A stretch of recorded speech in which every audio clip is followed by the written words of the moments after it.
തന്റെ മക്കളെ സ്നേഹിക്കുന്നതിലേറെ മരങ്ങളെ സ്നേഹിച്ചു. പെട്ടെന്നാണ് രാമൻകുട്ടി ആ കാഴ്ച കണ്ടത്. വഴിയിൽ ഒരു ജാതി മരം വീണ് കിടക്കുന്നു. രാമൻകുട്ടി ഒട്ടും അമാന്തിച്ചില്ല. ആ മരം പൊക്കാൻ ശ്രമിച്ചു.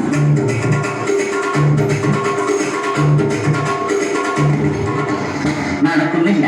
പിന്നെയും പിന്നെയും പൊക്കാൻ ശ്രമിച്ചു.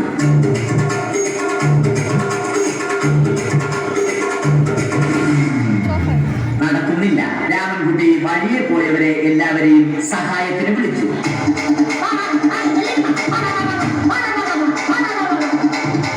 ആരും വന്നില്ല. അവസാനം കുടുംബശ്രീ യൂണിറ്റിൽ തൊഴിലുറപ്പിന് പോകുന്ന പെണ്ണുങ്ങളെ സഹായത്തിന് വിളിച്ചു.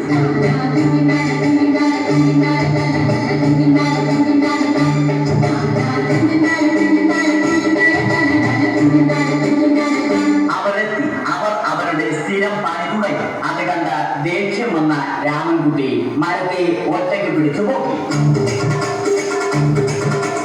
അത്ഭുതമെന്ന് പറയട്ടെ, മരം നേരെ നിന്നു. ഇത് കണ്ട തൊഴിലുറപ്പ് പെണ്ണുങ്ങൾ രാമൻകുട്ടിയോട് നോക്കുകൂലി ആവശ്യപ്പെട്ടു.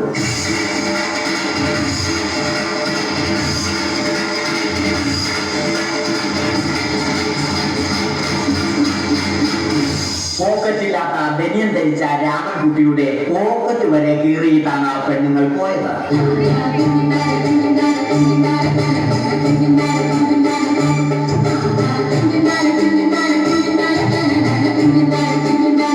രാമൻകുട്ടി പിന്നീട് ഒന്നും ആലോചിച്ചില്ല. മരത്തിന് ഹാക്കംബോസ് 2020 സെപ്റ്റംബർ 14 നൽകി. മരം തഴച്ചു വളർന്നു. ഇത് കണ്ട രാമൻകുട്ടിക്ക് സന്തോഷം വന്നു. സന്തോഷം വന്നാലും ദുഃഖം വന്നാലും രാമൻകുട്ടിക്ക് മരത്തിനു ചുറ്റും ഡാൻസ് കളിക്കുക എന്നുള്ളത് രാമൻകുട്ടിയുടെ മാസ്റ്റർ പീസ് ആയിരുന്നു.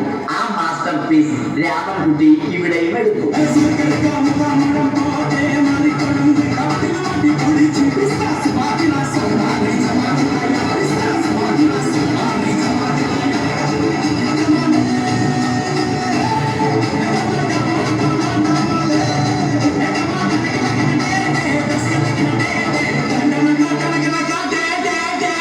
രാമൻകുട്ടി ദൈവത്തോടായി പ്രാർത്ഥിച്ചു. നിങ്ങൾ എനിക്ക് ആയുസ്സും ആരോഗ്യവും തരൂ. ഞാൻ മരങ്ങളെ സംരക്ഷിച്ചു കൊള്ളാം. കാരണം മരം ഒരു മരമാണ്. അവന്റെ പ്രാർത്ഥന ദൈവം കേട്ടു. ആ മാവിൽ നിന്നും വീണ തേങ്ങ രാമൻകുട്ടി മോങ്ങാതെ ഇരുന്നു തിന്നു. അപ്പോഴാണ് രാമൻകുട്ടി മറ്റൊരു കാഴ്ച കണ്ടത്. രാഘവൻ വരുന്നു.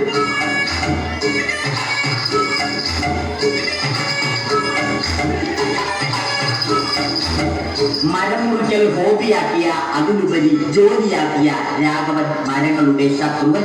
മരങ്ങൾ മുറിച്ച് ഫർണിച്ചർ പണിയുന്നത് തെറ്റൻ. അവനെ ഇതിൽ നിന്നും പിന്തിരിപ്പിക്കണം. അവർ തമ്മിൽ ഒന്നും രണ്ടും പറഞ്ഞു. സംസാരം മൂത്ത് വാക്കേറ്റമായി. അത് പിന്നെ അടിയിൽ കലാശിച്ചു.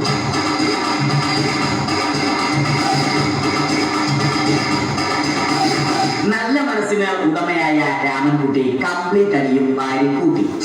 ഒടുവിൽ രാമൻകുട്ടി സർവ്വധൈര്യവും സംഭരിച്ച് രാഘവനോടായി അലറി. മനസ്സലിഞ്ഞ രാഘവൻ രാമൻകുട്ടിയെ അരികിൽ വിളിച്ചു. കൈവാക്കിന് കിട്ടിയ രാമൻകുട്ടിയെ രാഘവൻ ഒട്ടിറൊട്ടിയാക്കി മരത്തിലൊട്ടിച്ചു.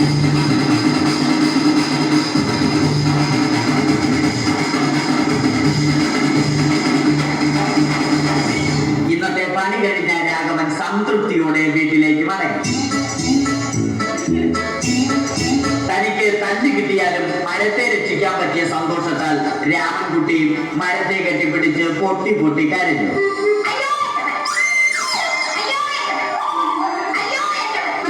കാരണം മരം ഒരു വരമാണ്.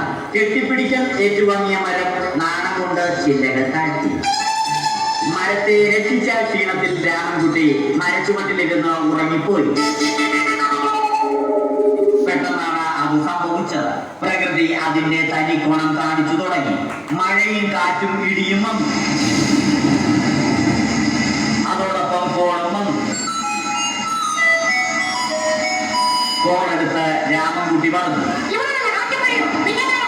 കോൾ കട്ടായി. രാമൻകുട്ടി ദൈവത്തോടായി പറഞ്ഞു.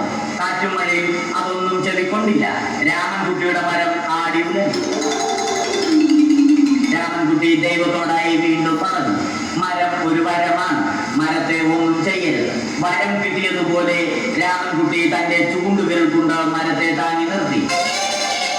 ചൂണ്ടുവിരൽ വളഞ്ഞ് ചൂണ്ട പോലെയായി. ഇനി മീൻ പിടിക്കാൻ കൊള്ളാം.